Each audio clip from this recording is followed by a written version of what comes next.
ना आता असं येते मेंढ्या आता पाणी पडला तर झुरा गवत खाता नाही तर मग आमच्या गावाले आहे ना आपलं मक्का कुट्टी दादरची कुट्टी दादरची कुट्टी मका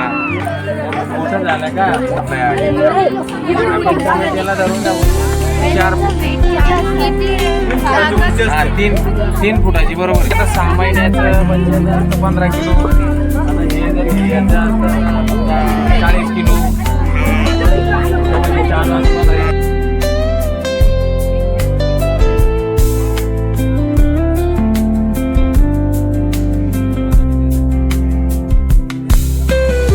नाही आता 10 मिनिटापूर्वीच आहे बस 10 मिनट पहले ज़्यादा हुआ है एक सवा किलो बस देखो कितना आपका नसीब अच्छा है